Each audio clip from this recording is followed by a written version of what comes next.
E aí, torcedor do Verdão, beleza? Mais um vídeo aqui no canal JP Palmeiras para trazer as últimas informações. Galera, mais um time vai se juntar com o Botafogo e voltar no mesmo avião. Flamengo perde para o Bayern de Munique no placar de 4-2, galera. Palmeiras até agora é o único brasileiro e sul-americano que está nas quartas de final. Estou trazendo aqui para vocês o linha de passe, trazendo aí o pós-jogo desse jogo, galera. Fica aí até o final do vídeo e não se esqueça de deixar aquele like, beleza? Pelo esporte, linha de passe tá de volta. A gente vai ter também, eu falei, na nossa apresentação aqui, da nossa bancada, dos que estão ao meu lado, Mário Marra, Mari Pereira e Jailson Vilas Boas. O Pedro Ivo Almeida também participará direto dos Estados Unidos, direto do Hard Rock Stadium, aonde o Bayern bateu o Flamengo por 4-2. Mário Marra, Oi. Muito boa noite. O futebol é um jogo de acertos e erros. Isso é normal. Normalmente o gol sai porque o adversário em algum ponto falhou. Sim. Mas hoje, mesmo assim, o Flamengo falhou além da conta, né? Foi sim. Prazer estar com você, Plihal, Jailson, Mariana Pereira e também o Fã de Esportes. A gente já sabia que a diferença era grande no que diz respeito à competitividade. Na parte técnica, eu acho que o Flamengo na parte técnica, o melhor time do Brasil e que oferece ainda um banco que o gap não é tão grande assim, que o gap permite que o time continue rendendo, mas quando você tem um jogo contra o Bayern de Munique, que é um time altamente acostumado a ser dominante, você não pode dar 2 gols tão cedo. E você não pode mostrar para o adversário uma insegurança que é que o Flamengo mostrou errando nos primeiros 10 minutos 5, 6 vezes a saída de bola. E talvez ali tenha acabado o jogo. E se você observar, a diferença mostra. A diferença de 2 gols. Então, parece que ali acabou o jogo. É óbvio que o Flamengo competiu depois. É óbvio que o Flamengo colocou o Bayern em situações que o Bayern não gostaria de ter estado, de ter ficado. Mas você destacou. O futebol, não dá para você entrar com uma ação para o árbitro. Falar, olha, mas eu fiz isso, eu fiz aquilo outro. O árbitro vai falar, olha, eles fizeram 4 gols, vocês fizeram 2. E cá para nós, se ele quiser ser sarcástico, ele vai falar, inclusive vocês entregaram alguns. E isso aconteceu. Aquela coisa irônica que a gente ouviu em 2019, com o Flamengo e Liverpool, do perdeu de igual para igual e tal. Se você quiser copiar e colar, tá liberado, mas a gente procura fazer a coisa com mais seriedade. O Flamengo representa bem o futebol brasileiro. Mas existe uma diferença. E o Bayern hoje, não é que ele tenha acentuado, ele tomou posse dos erros do Flamengo. Mari Pereira, boa noite de novo. Para você, entre essas diferenças que o Mário Marra colocou no ar, qual foi em campo a mais gritante? Tudo bem, Plihal? Já estamos boa noite, né? Assim, 7 horas. Jailson, Mário Marra, Fã de Esportes que nos acompanha. É difícil da gente pontuar uma que mais foi, né? A que mais foi, porque aí a gente vai falar da parte física, a gente vai falar de como, por exemplo, o Bayern, ele ataca com todo mundo e na hora da recomposição, 6 jogadores já estão no campo defensivo, é um bate-volta danado, coisa que o Flamengo não conseguiu de fato acompanhar, porque é muito difícil de acompanhar esse ritmo intenso que um Bayern coloca na partida. Mas eu acho que essa maneira tão agressiva de começar o jogo, tão agressiva de já iniciar, de pressionar, de forçar bola aérea, que é uma característica desse time. Esse time marca muitos gols de bola aérea e o primeiro gol sai assim. É um gol contra, mas é uma bola alçada dentro da área. Então, acho que o Flamengo, ele se assustou um pouco nesse sentido e quando ele percebeu, o susto já tinha causado 2-0 para o Bayern. E aí, é claro, o Flamengo entra no jogo, porque o Flamengo tem time, ele tem trabalho para jogar contra o Bayern, para jogar contra qualquer equipe, eu imagino. Mas é isso, custou ali o 2-0 já nos minutos iniciais em que o Flamengo não teve tempo de falar, gente, calma, o calma já era 2-0 para o Bayern. Então, eu acho que aí, a partir daí que você vê as ideias dos treinadores acontecendo, porque o Felipe conseguiu uma parte das ideias e o Kompany também mudando, trazendo o Stanisic para a esquerda, que na seleção croata ele joga na lateral direita e aí ele se torna mais um meio-campista pista para essa superioridade por dentro. O jogo acontece de várias formas para o Bayern. E aí é isso, eu acho que quando o Flamengo percebeu, o 2-0 aconteceu antes dos 9 minutos, né? É um absurdo isso. Jailson, isso mesmo. Boa noite de novo. Antes dos 9 minutos, você perdendo para um time que todo mundo sabia, todos os jogadores, todo mundo que estava no estádio, todo mundo que estava trabalhando no estádio, na imprensa, que o Bayern é superior, era e é superior ao Flamengo. Você sofre 2 gols com menos de 10 minutos de partida. Eu lembrei, acho que muita gente lembrou de 11 anos atrás. Sim, né? Aquele pânico absurdo. Falei com o Bayern. Vai ser de 5 para cima. Não foi. 4-2, um placar relativamente elástico, mas não foi um chocolate do Bayern para cima do Flamengo. Você acha que isso pode ser considerada uma grande virtude do Flamengo hoje? Não ter pirado, não ter saído do jogo, ao contrário, com 2-0 atrás, passou a jogar de verdade? Boa noite, Plihal, boa noite, companheiros, boa noite ao Fã de Esporte. É isso, exatamente o que você falou, porque você já está com 2-0 contra, com menos de 10 minutos de jogo, você botar a bola no chão e aí sim você conseguir pelo menos tentar jogar da forma que você normalmente joga, porque ali era um perigo danado, e aí explicando aqui rápido, porque o Flamengo toma 2 gols, tudo bem que teve a bola aérea, mas o segundo gol é justamente do jeito que o Flamengo joga. Do jeito que o Flamengo gosta de jogar, que é atraindo o adversário para tentar sair jogando por dentro. Só que a gente estava conversando ali, né, eu, Mar e a Mari, o Flamengo quando iria tentar sair jogando por dentro, o Bayern de Munique já tinha encaixado os 4 jogadores na frente no ataque e o Kimmich subia junto com o Goretzka para fechar a linha de passe. E aí o Tá, ele acompanhava automaticamente todo mundo que vinha de costas. Luiz Araújo quando vinha de costas, Arrascaeta quando vinha de costas. O único que conseguia proteger a bola era o Gerson. Sim. E aí eu estava até comentando com a Mari, comentei com o Marra também. Para mim, a pergunta que você fez para a Mari, em relação a uma característica, para mim fica a força física, a imposição física. Do Bayern, dos jogadores do Bayern de Munique em cima do Flamengo. Pareceu muito, há muitos anos atrás, né, Inglaterra e Brasil no Sub-17, Sub-20, enfim, que os jogadores da Sub-17, que os jogadores da Inglaterra pareciam que tinham 20 anos, e os jogadores do Brasil pareciam que tinham 15 anos. Sub-11. Porque a diferença física era muito gritante, e aí sai o gol, por exemplo, que o Arrascaeta é interceptado de forma tranquila, e a bola acaba sobrando, e ali sai o segundo gol.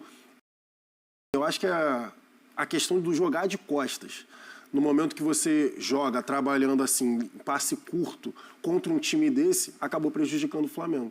Ali, o único cara da linha de frente que teve capacidade mínima de proteger a bola de costas foi o Gerson, porque já é um cara que faz isso aqui no Brasil. Muitas vezes a gente fala, pô, o Gerson protegeu demais a bola, poderia acelerar um pouco mais o jogo, mas hoje ele foi fundamental porque ele foi o único cara que conseguiu fazer isso. E que capacidade de finalizar de longa distância, né? 2 vezes do Kane, bom, isso a gente tá careca de saber. E uma vez do Goretzka também, finalizar. A virada de pé dele ali é uma coisa maravilhosa. Mas ali foi ali, todo mundo pregou, né? É porque você fica condicionado a se proteger. Exatamente, então vai todo mundo, né? Proteger o seu gol. Exatamente. E aí o Jorginho e o Pulgar não conseguiram sair para ir no Goretzka. E uma forçada, tentando até ajudar na ilustração do Jailson, uma forçada do Bayern era, ok, você vai receber de costas, traz a bola para dentro. Porque a porta vai ficar mais fechada. Porque se você faz o giro por lado, o que pode acontecer é a bola ir para lateral. E aí vai bater um lateral, tudo. Mas se você trouxer a bola para dentro, nós vamos te encaixotar aqui. E ganhando a bola aqui, nós estamos de frente também para organizar a jogada. O Stanisic mudando de lado, o Pedro Neto mudando de lado. O Pedro Neto joga no Chelsea pelo lado direito, contra o Flamengo jogou pelo lado esquerdo, em cima do Wesley. Wesley Bapadamir, isso que você quer dizer? Não é só isso. É o time, não é isso. É o time adversário estudando com quem vai jogar. Plihal, as pessoas podem... É que eu acho... Parece que tem uma epidemia de burrice. Porque as pessoas falam assim, o europeu não está... Cara, é o seguinte... Ele está em campo, ele quer ganhar o jogo. Claro. Lógico. Não, ele já está lá, eu estou aqui e quero ir embora para minha casa. Não, ele está lá, ele quer ganhar o jogo. Ainda mais esses caras, são super competitivos. A gente convive com um jogador de futebol aqui o dia inteiro. O cara não gosta de perder em para o ímpar. Ainda mais numa Copa do Mundo. Então, assim, gente, deixa de ser burro. Vamos pensar na prática, no dia a dia. Os times se preparam para jogar. Já que eles estão lá, eles se preparam para jogar. E eles respeitaram o Flamengo o tempo inteiro. O Chelsea mudando o lado do seu pontinha veloz, o Stanisic mudando de lado, o o Kane joga várias vezes em várias funções. Existe as pessoas que às vezes não acompanham pensam, mas o cara nunca ganhou título, o cara não sei o quê, inclusive está na hora de atualizar porque ganhou. Não é só isso, é um jogador que ele, e no Bayern tem dois que fazem isso, fazem o jogo passar por eles, Kimmich e Kane. Eu até pedi, não sei se o pessoal está com a tela. A gente vai mostrar aqui. Só vamos colocar o Pedro Ivo na roda. Já está a postos.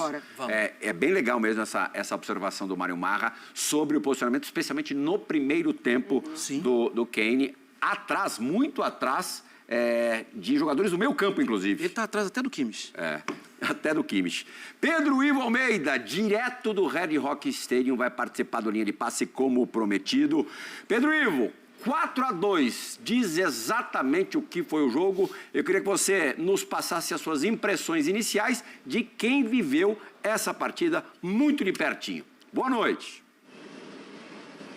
Tudo bem, Plihal? Um abração a você, Jailson, Mari, Marra, o fã do esporte aqui com a gente.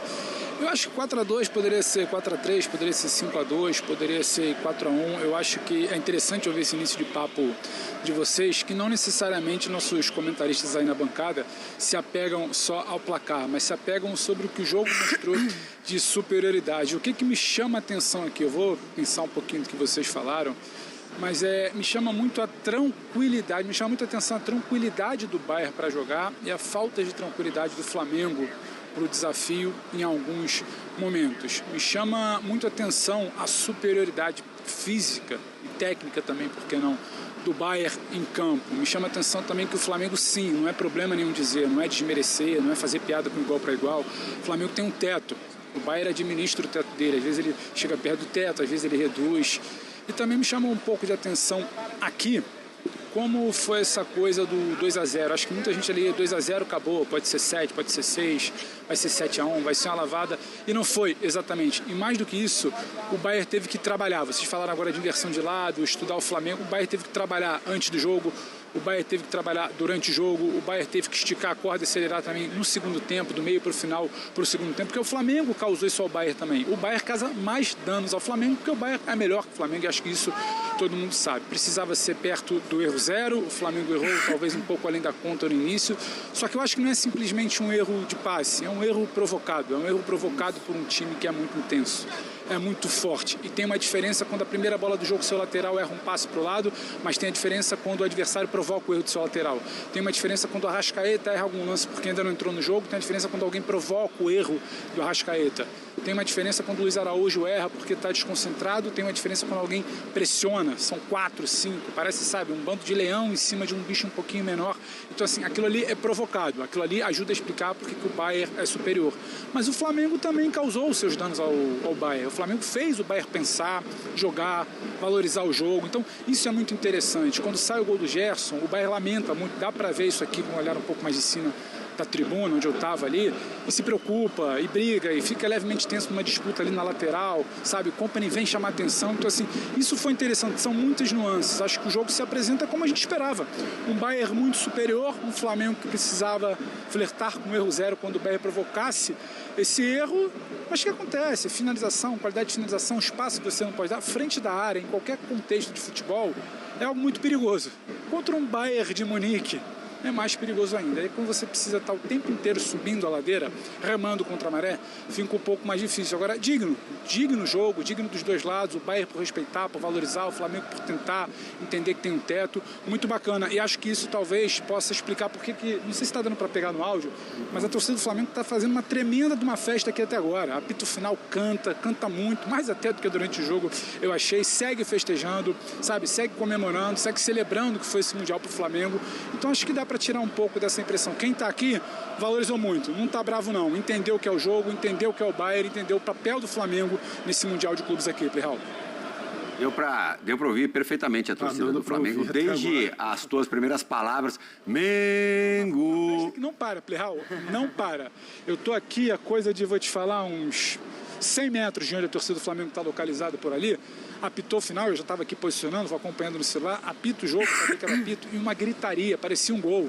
A torcida, sabe, não tem essa de lamentação, tropeço, que tomou um goleado, que sai daqui cabisbaixo, não.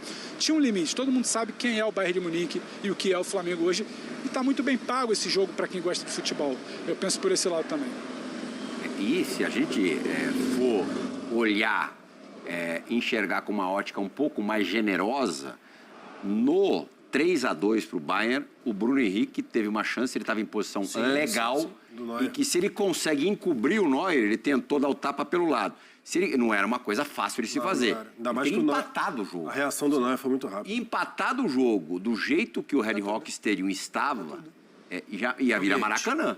Ia ficar difícil para o Bayern. Com todas as diferenças, com todas as desproporções, ia ficar complicado. O 4-2 é a primeira finalização do Bayern no segundo tempo. Antes disso, o Flamengo já tinha finalizado 4 vezes. Inclusive essa do Bruno Henrique. Então, assim, o Flamengo, ele voltou bem no segundo tempo. Muito bem. A entrada do Bruno Henrique fez bem ao Flamengo, porque dá essa possibilidade da bola esticada para ele brigar, ganhar na corrida, encobrir, né, o Neuer. E aí, depois, sai o gol do Kane ali, enfim. E é isso, é essa tentativa de sair curto por dentro que o Luiz Araújo peca ali, né, na hora de estourar a bola, enfim. E aí sai o gol do Kane com um baita passe do Kimmich, né? Aliás, o Luiz Araújo, um dos melhores jogadores do Flamengo em campo, mas acabou sendo decisivo para a derrota porque ele entrega a bola em 2 ocasiões. Claro, você tem que levar em consideração, não pode abstrair o fato de serem jogadores muito precisos, muito bons, mas ele deu essa oportunidade. Na segunda falha, ainda mais, né? Porque já tinha conseguido ali 2 cortes por dentro ali. No primeiro tempo, quem entregou um gol, e aí diretamente foi o Pulgar, acidente de trabalho, mas ele realmente teve um primeiro tempo extremamente infeliz, né, Pedro Ivo Almeida? Porque no final da primeira etapa fez uma falta dura no Kane e ele acabou se machucando. Acabou machucando o pé, saiu de ambulância do estádio. Já há uma posição nova sobre a situação do meio-campista chileno. A suspeita era de fratura no pé direito, no 5º metatarso. A lesão do Neymar, né? Já há novidades nesse sentido, Pedro Ivo? Plirra, estava até dando uma olhada aqui no celular, porque enquanto a gente está ao vivo pode chegar alguma informação. Mas não, a última atualização é de pouco mais ali de 5 horas da tarde, 5h22 local, 6h22 aí do Brasil, que Eric Pulgar, substituído no primeiro tempo, seguiu para o hospital para realizar exames no 5º metatarso do pé direito. Sim, suspeita de fratura, um susto até considerável ali, teve que sair de ambulância, então a imagem acaba também pegando todo mundo de surpresa. Tão logo tem a dividida ali com o Kane, já sai mancando muito. Quem estava ali perto conversa com a gente até para passar a informação e fala, não foi tão simples. Ele teve que correr para o hospital por orientação dos médicos do Flamengo, mas por enquanto nada, fazendo exame neste momento. Assim que pintar alguma informação aqui, a gente já traz o Plihal. Então é isso, torcedor do Verdão, valeu por chegar até aqui no final do vídeo, não se esqueça de deixar aquele like, beleza? Se você ainda não foi inscrito aqui no canal, já se inscreva, ative o sininho de notificação para não perder nada que eu posto aqui no canal. Falou e até mais!